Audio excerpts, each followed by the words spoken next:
নমস্কার বন্ধুরা, স্পাউ স্টোরিজের আরেকটি নতুন ব্লগে আপনাদের সবাইকে স্বাগত জানাই। আশা করি আপনারা সবাই ভালো আছেন। আপনারা তো জানেনই যে আমরা দীঘায় ঘুরতে এসেছি, আগের ব্লগে দেখেছেনও। আর একটা সুন্দর সকাল, দীঘা থেকে পরের দিন সকাল হয়ে গিয়েছে। আর সকালটা খুব সুন্দর আর মনোরম। আমরা উঠে গিয়েছি, এখন প্রায় 7টা সাড়ে 7টা কাছাকাছি বাজে। আমরা রেডি হয়ে চলে এসেছি ব্রেকফাস্ট করতে। ব্রেকফাস্টের টাইম ওই 7:30 থেকে 9:30 বলেছে, তো সেই মতেই আমরা রেডি হয়ে চলে এসেছি।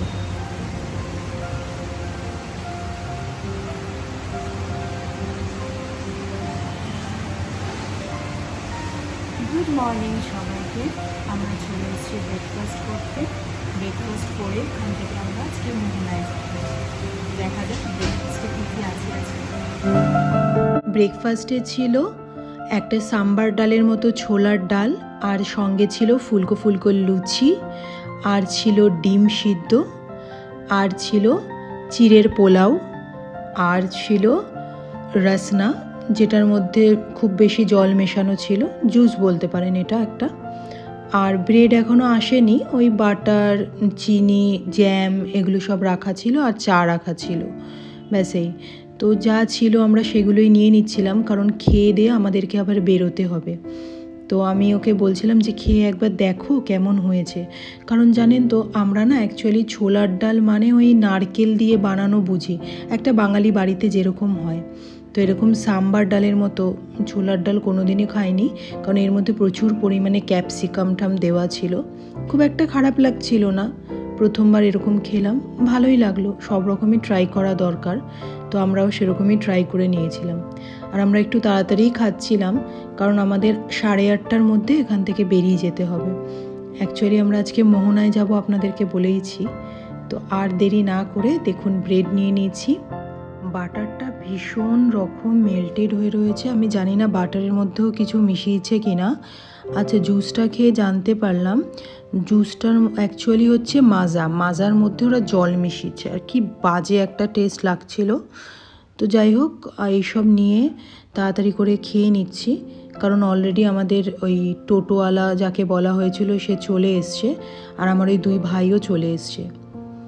তো খাওয়া দাওয়া করে আমরা বেরিয়ে গেছি মোহনার উদ্দেশ্যে। আর এই দেখুন জগন্নাথ ধাম, ফেরার পথে ইচ্ছে আছে জগন্নাথ ধামে যাব, গিয়ে খানিকক্ষণ ওখানে সময় কাটিয়ে তবে ফিরব। আমাদের এই টোটো চালকের থেকে জানতে পারলাম কাল নাকি এখানে এত ভিড় হয়েছে যে লাইন নাকি নিউ দীঘা থেকে শুরু করে ওল্ড দীঘায় চলে গেছে। বাপরে বাপ, ভাবতে পারছেন কত লোক এই গরম, তার মধ্যে উফ। যাই হোক, আপনাদের সাথে কথা বলতে বলতে আমরা প্রায়ই চলে এসেছি আমাদের ডেস্টিনেশন মোহনাতে। আর মোহনায় এসে দেখুন কত মাছ, কি বড় বড় চিংড়ি মাছ, দেখেই কি লোভ লাগছে। আর এই দেখুন মোহনা, এখানে দাঁড়িয়ে দাঁড়িয়ে না লোকে ফিশিং করছিল, কি ভাল লাগছিল দেখতে। হয়তো এদের অ্যাক্সেস ছিল ফিশিং করার। তো আমাদের এই 2 ভাই তো ব্রেকফাস্ট করেনি, তো ওরা এই জন্য এখানে খাবার খেয়ে নিচ্ছিল, ঘুগনি মুড়ি এইসবই। তো ওদের গরমে অবস্থা খারাপ হয়ে গিয়েছে। তো যাই হোক, খাওয়া দাওয়া কমপ্লিট করে এইবার আমরা যে মোহনার যে বিচটা, ওই দিকটায় আমরা একটু একটু করে এগোচ্ছি। আর সঙ্গে সঙ্গে নানা রকমের শুকনো মাছ, নানা রকমের জিনিস, এগুলো দেখতে দেখতে এগোচ্ছি। আর বেশ ভালো লাগছে। ওনারাই বললেন যে মোহনায় আসতে গেলে আপনাদের ভোরবেলা আসতে হবে, তবে গিয়ে আপনারা প্রচুর মাছ পাবেন। আপনারা এসছেন 8টা সাড়ে 8টা করে, তো তাই অনেক রকম দোকান যারা মাছ বিক্রি করে তারা উঠে গিয়েছে। তো আমরা বললাম আচ্ছা। তো এই বলে আমরা ওই মোহনার যে বিচটা সেদিকে এগোচ্ছি। আর দেখুন চারদিকে কত রকমের দোকান।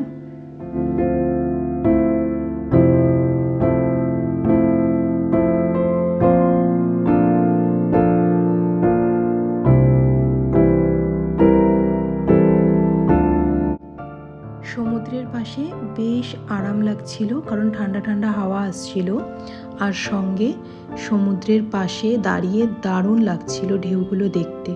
প্রতিটা ঢেউ তো নতুন, সেই কারণে। আর কিছু ঢেউ এমনভাবে আসছিল যে আমাদেরকে অর্ধেক ভিজিয়েই দিয়েছে। দেখুন আমাদের কি অবস্থা।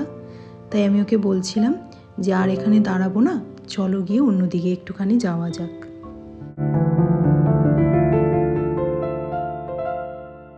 আমি আমার এই গোটা জীবনে এই নিয়ে টোটাল 4 বার দীঘায় এলাম। আর জানেন তো, যতবারই দীঘায় আসছি ততবারই দেখছি যেন প্রচুর লোক বাড়ছে, এত ভিড় বেড়েছে এইবার। আমরা সত্যি অবাক যে এত লোক কোথায় ছিল। আর এই গরমকালে না সত্যি সমুদ্রের পাশে খুব চাপ, কারণ কিচ্ছু ভালো লাগছে না, শুধু মনে হচ্ছে হোটেলে থাকলে ভালো। আর সমুদ্রের পাশে যখন ঠান্ডা ঠান্ডা হাওয়া দিচ্ছে তখন একটু ভালো লাগছে। তো যাই হোক, গলা ভেজাতে একটু ডাব নিয়ে নিয়েছিলাম।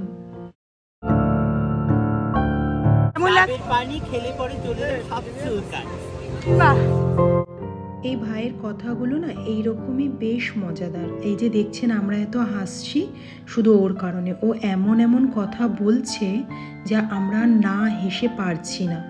তো যাই হোক, গরমে স্বস্তি পেতে একটুখানি ডাব খেয়ে আমরা বেরিয়ে গিয়েছিলাম জগন্নাথ মন্দিরের উদ্দেশ্যে। জগন্নাথ মন্দিরের সামনে গিয়ে দেখলাম যে খুব চুরি হয়েছে।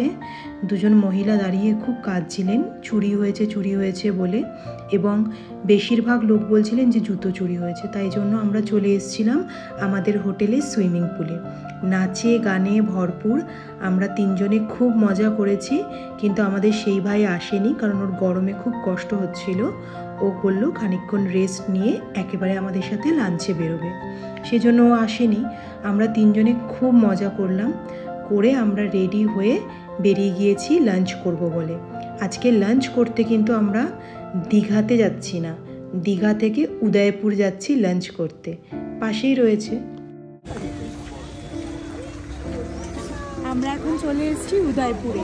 দেখা যাক এখন উদয়পুরে কি কি আছে। আমিও প্রথমবার এসেছি, জানি না সেই রকম, দেখি। টোটো থেকে নামতে না নামতেই কিলবিল করে লোক ধরেছে, আমার হোটেলে খেতে চলুন, আমার সি বিচের উপরে হোটেল আছে চলুন। আর একটু এগোতেই এমন এমন লোক জুটছে, মাথা গরম হয়ে যাচ্ছে। ধরে বলছেন বিয়ার খাবেন, মদ খাবেন, মাছ ভাজা আছে। আচ্ছা, আমাদের কি দেখে এই মনে হচ্ছিল? আচ্ছা করে আমি দিয়েছি, আমরা এইসব খাইও না, আর আমরা এসব করতেও আসেনি। আমরা দেখতে এসেছি কীরকম, হ্যাঁ একটু মাছ ভাজা খাবো, সি সাইডে বসে যে হোটেলগুলো থাকে সেখানে একটু খাবার খাবো, এইটুকুই। এ কি অসভ্যতা! আর হ্যাঁ, এগিয়ে গিয়ে দেখলাম সত্যি এখানে সবাই ড্রিঙ্কস করছে, নাচানাচি করছে, হুক্কা করছে। তো যাই হোক, আমরা ওদিকে না গিয়ে একটা নর্মাল হোটেল থেকে একটুখানি ভাত মাছ এইসবই নিয়ে নিয়েছি খাবো বলে। আর গরমে মুখ চোখ থেকে পুরো ঘাম পড়ছে, খুব কষ্ট হচ্ছে খেতে, কিন্তু কিছু করার নেই, এসে গিয়েছি এখন, তো এখানে একটুক্ষণ সময় কাটাতেই হবে। তাই জন্য আমরা তাড়াতাড়ি করে ভাবলাম যে লাঞ্চটা করে নিয়ে কোথাও একটু যাওয়া যাক। কিন্তু যতবার এই বিচে আসছি এত অসভ্য লোক, আর এত এই লোকগুলো এইরকম করছে চারদিকে, আর ভালো লাগছিল না। সেই জন্য হঠাৎ করে আমার ভাইয়ের চোখে পড়ে যে একটা স্কুটি কাউন্টার, যেখানে স্কুটি রেন্টে দেওয়া হচ্ছে, আর এই স্কুটিগুলো নিয়ে যাবে লাল কাঁকড়ার দেশে। ওই জন্য আমরা 2টো স্কুটি নিয়ে নিয়েছি, লাল কাঁকড়ার দেশে রওনা দিলাম। দেখা যাক আমরা কি কি লাল কাঁকড়া দেখতে পারি, আর কত রকমের কাঁকড়া দেখতে পারি, আর কটা কাঁকড়া দেখতে পারি, সেটার জন্য এক্সাইটেড। তো চলে যাচ্ছি ওই লাল কাঁকড়ার দেশে। দেখেছেন চারদিকে কত বালিতে ফুটো ফুটো ফুটো ফুটো হওয়া, এগুলো হচ্ছে ওই কাঁকড়াদেরই কাজ। ওরা কি করছে, ওরা বেরোচ্ছে, যেই গাড়ি বা কোনো কিছুর আওয়াজ পাচ্ছে বালি ফুটো করে ওরা আবার বালির নিচে ঢুকে যাচ্ছে। কি সাহস দেখুন! আর তখন থেকে খোঁজার চেষ্টা করছি একটা ভালো কাঁকড়া। ওই দেখুন কীরমভাবে তাকিয়ে রয়েছে, দেখেছেন? ওর কোনো ভয় ডর নেই, আমি শুধু ওকেই ক্যামেরায় ক্যাপচার করছিলাম। আর এই দেখুন গুটি গুটি পায়ে আমরা এই বিচটার দিকে এগোচ্ছি, আর এখানে কোনো ক্রাউড নেই, আর কি সুন্দর জলের কালার! উফ! উদয়পুর থেকে স্কুটি নিয়ে চলে এসেছি আমরা লাল কাঁকড়ার দেশে। আর জানেন লাল কাঁকড়ার দেশে এসে কি দেখলাম? ওই দেখুন নদী আর এদিকে সমুদ্র, দুটো এক জায়গায় মিলেছে। আর দেখুন রংটা কি সুন্দর লাগছে না? এখানে এত শান্তি। গরম তো খুব লাগছে, সেটা তো আলাদা ব্যাপার, সেটার দিকে তাকাচ্ছি, কিন্তু একটা আলাদা একটা ভালো লাগা, একটা শান্তি, মানে ভালোভাবে ওটা আমাদের মধ্যে কাজ করছে, খুব মজা হচ্ছে, সময় মিলে এসেছি। দীঘা বিচে সেরকম একটা ঝিনুক না পেলেও আমি কিন্তু এখানে একটা ঝিনুক পেয়েছি, আর ঝিনুকটা খুব পলিশড অ্যান্ড খুব সুন্দর ছিল। আর দেখুন চারদিকটা নীল জল, কত ভালো লাগছে। দীঘার জলের তুলনায় এই জায়গাটা একদমই অন্যরকম, কারণ এখানে তো কেউ আসে না, ওই কারণে। চলুন, আমাদের ঘোরা হয়ে গিয়েছে। জানেন 200 টাকা করে এরা নিয়েছে, 10 মিনিট বললো দাঁড়াতে দেবে। হার্ডলি বোধহয় আমরা 5 মিনিট ছিলাম, খালি বলছে চলুন চলুন, দেরি হয়ে যাচ্ছে চলুন। উফ, আর আমরা এইভাবেই আমাদেরকে কোনো রকম ওই ফটো তুলে আমাদেরকে চলে যেতে হচ্ছে। এত এদের গুন্ডামি এখানে, কিচ্ছু বলার নেই। আর শুনুন এদের কথা। আচ্ছা, কটা থেকে শুরু হয় এখানে? 6টা অবধি শুরু হয়, আর ওই সন্ধ্যা 6:30-7 বাজে বন্ধ হয়ে যায়। আর কত করে রেট থাকে বাইকের আর স্কুটি? 200 টাকা আছে, আর R1 আছে 300 টাকা। আচ্ছা, কিলোমিটার রাইড আছে, 1.5 কিলোমিটার যাবো, 1.5 কিলোমিটার আছে। আপনারা নিয়ে যাবেন, নিয়ে আসবেন? একটা চলে তো আমাদের একটা গাইড মিল দেয়। 200 টাকা একটা গাড়ি দেয়, 2-3 জন করে যাওয়া যায়। সন্ধে হয়ে গিয়েছে আর আমরা চলে এসেছি নিউ দীঘা বিচে। আমাদের হোটেল থেকে প্রায় পায়ে হাঁটা পথ, বেশিক্ষণ লাগে না। এসে চা অর্ডার করে দিয়েছিলাম, কারণ এই টাইমটা না একটুখানি চা খেলে বেশ ভালোই লাগে, আর এই দোকানের চাটা না বেশ ভালো লেগেছে। তারপর আমরা চলে এসেছিলাম সমুদ্রের পাড়ে বসতে। এখানেও শান্তি নেই, দেখুন চারদিকে মুখের সামনে দাঁড়িয়ে কন্টিনিউ ফটো তুলেই যাচ্ছে মানুষ। যে বসে আছে একটু অন্যদিকে সরে ফটো তুলি, তার ইয়ে নেই। তো আমরা কি করব, অগত্যা বসে বসে ওদের ফটো তোলা দেখছিলাম, আর একটু চপমুড়ি খাচ্ছিলাম, আর গান শুনছিলাম, গল্প করছিলাম। এই করতে করতে সুন্দর একটা সন্ধ্যা কাটছিল, আর সমুদ্রের ঢেউগুলো দেখতে কি যে ভালো লাগছিল। আর চাঁদটা দেখুন কি সুন্দর, চাঁদের আলোটা যেই সমুদ্রের জলে পড়ছে, আর জলটা যেন আরও সুন্দর দেখতে লাগছে, খুব সুন্দর লাগছিল। আর ঢেউয়ে আওয়াজ দারুণ লাগছিল। তো যাই হোক, এরপর আমরা চলে গিয়েছিলাম একটুখানি ফ্রাই আইটেম খেতে। তো মাছ ভাজা অর্ডার করেছিলাম। ওই খাওয়া দাওয়া করে এখানে একটা ছোট্ট পার্ক ছিল, পার্কে বসে অপেক্ষা করছিলাম আমার সেই ভাইয়ের জন্য, ওর একটুখানি কাজ পড়ে গিয়েছে। তো এই যাই হোক, আমরা এবার ডিনার করতে হাজিতে চলে এসেছি। আর হাজিতে ভিড় দেখেছেন, কি মারাত্মক ভিড়। এই হাজিতে আবার কুপন দিচ্ছে, কুপনে আপনার নাম্বার আসবে তবেই আপনি যেতে পারবেন। যাই হোক, আমাদের নাম্বার চলে এসছে, আমরা হাজিতে চলে এসেছি খাবো বলে। বিরিয়ানি অর্ডার করব এইবার।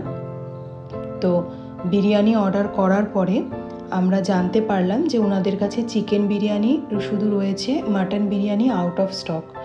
তো আমরা চিকেন বিরিয়ানি অর্ডার করেছিলাম। বিরিয়ানিগুলো পড়েছিল 130 টাকা, আর কোয়ান্টিটি খুব ভালো ছিল, আর আগের দিনের বিরিয়ানির তুলনায় তো খুবই ভালো, আর টেস্টও খুব সুন্দর। তো যাই হোক, আজকের ব্লগটা এখানেই শেষ করছি। ব্লগটা কেমন লাগলো জানাবেন, ভালো লাগলে একটা লাইক শেয়ার কমেন্ট করে দেবেন।